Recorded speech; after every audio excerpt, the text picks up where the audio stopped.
Assalamualaikum. This is Unshamera Kalin. Together with my group mates, we are tasked to discuss Chapter 1, which is the introduction of the research paper. In practice, thesis and dissertation proposal in most universities and colleges in the country, Chapter 1 consists of the following parts: background of the study, statement of the problem, significance of the study, scope and limitation of the study, theoretical framework, conceptual framework, research hypothesis, operational definition of terms. In this presentation, I will be discussing the first three of the parts of introduction: writing the background of the study, writing the statement of the problem, and writing the significance of the study. My first discussion will be writing the background of the study. It is important to first discuss its meaning, then the core elements that it should contain. This is because understanding the nature of the background of the study in research and knowing exactly what to include in it allow us to have both greater control and clean direction of the writing process. So, what is the background of the study? The background of the study, which usually forms the first section of the introduction to a research paper. Ito yung pinakaunang part na makikita natin sa research paper natin. Provides the overview of the study. In other words, it is that section of the research paper that establishes the context of the study. Its main function is to explain why the proposed research is important and essential to understanding the main aspects of the study.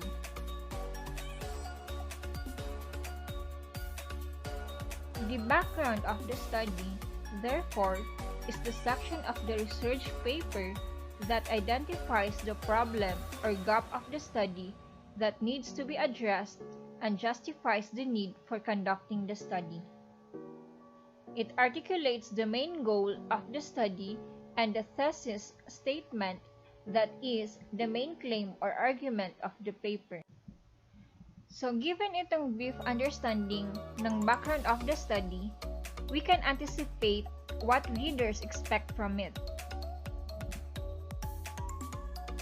The background of the study should contain the following major points: a brief discussion on what is known about the topic under investigation.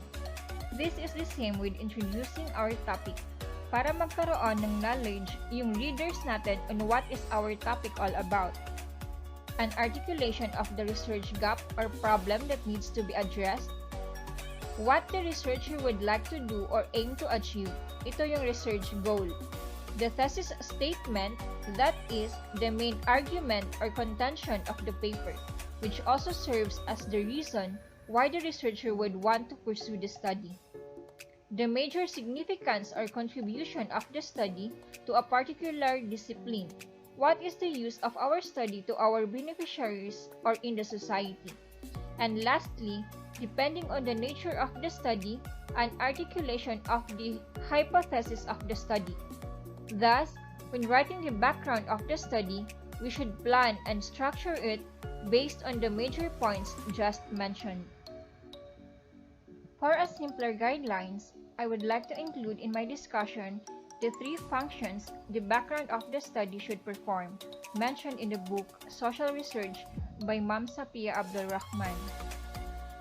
First, it describes the general situation, giving emphasis on gaps and deficiencies in the real world. These descriptions, if possible, should be supported by facts such as statistical figures from reports and other documents. Second, it explains the relationship between these gaps and the particular subject of study. And third, it informs the reader on the research gap.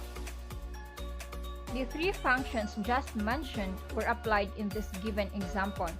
The first function on the first paragraph, second function on the second and third paragraph, and the third function on the last paragraph. This is another example of the background of the study with the major points mentioned earlier. pwede nyo i-review itong mga sample na ito later for your reference. So after discussing the background of the study, let us now proceed on discussing the statement of the problem. By definition, statement of the problem describes an issue currently existing which needs to be addressed. It generates the questions which the research study aims to answer. Statement of a problem is a clear description of the issues. It includes the objectives, an issue statement, and a method to be used in solving the problem. So sa statement of the problem, dito natin na section ilalagay yung current or existing issue na gusto natin bigyan ng solusyon. We will elaborate clearly what are the problems or issue present in the society na gusto natin isolve.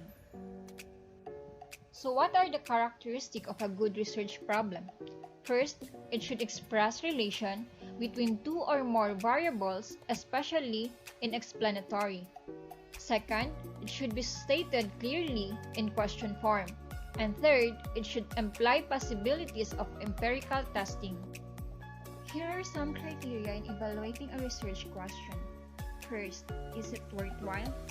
Answers to the research questions should contribute either to the formulation or verification of theories, aid in the amelioration of existing conditions, or help improve the ways things are being done. Second, is it feasible? The appropriate methods for data collection and data analysis can be done under existing conditions. And the third one, is it ethical? The research problem being studied should not violate any ethical or moral standards existing in the society or organization where the study is to be conducted. In formulating the problem statement in a research paper, there are two types of problems that should be considered. These are the general problem and the specific problems.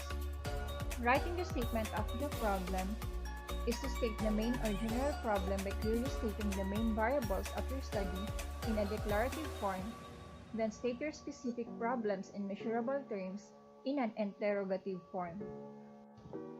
Now here's how to state specific problems. First is be as specific as possible. Use variables in stating specific problems to facilitate measurements. If variables are complex, use specific indicators of these variables. State nature of influence between and among variables, then state questions that are ethically neutral. Here is an example of the statement of the problem. This is a statement of the problem from relationship between religious beliefs and public responsibility, a case study among Maranao Muslim public administrators. Here is another example of the statement of the problem. Work-study experiences of part-time higher education students. This study aims to explore on the work-study experiences of part-time higher education students. Specifically, this seeks answers to the following questions. What are the lived experiences of part-time higher education students? What motivates them to continue amidst greater challenges brought about by the pandemic? Writing the significance of the study. Significance of the study provides details to the reader on how the study will contribute, such as what the study will contribute and who will benefit from it. It also includes the explanation of the importance as well as its potential benefits towards the specific beneficiaries of the study. Stating the significance of the study, it refers to the contributions of your proposed study. How does it contribute to the building of a theory or a paradigm? Could the results be used as a basis of enhancing weak areas in the operation of certain organizations? What benefits the result could bring to the stakeholders of your proposed study? So dito sa section na ito, ilalagay kung ano yung mako-contribute ng study natin, kung sino yung makikinabang, at kung ano yung makukuha nila sa study natin. That is the significance of the study. Here is an example, still from the significant study of a case study among Maranao Muslim public administrators. It is stated in the example that the conduct of the study has significant contributions to the study and practice of public administration in the country. Nakastate din dito kung ano ang makakontribute ng study. It is designed to contribute towards a holistic understanding of ethics and public administration. It also stated that the study can be an instrument in minimizing, if not eliminating, graft and corruption in government, particularly in agencies found in Lanao del Sur and other Muslim-dominated areas. The study can also be an instrument in clarifying certain controversial issues on the relationships between Islam and politics in general and public administration in particular.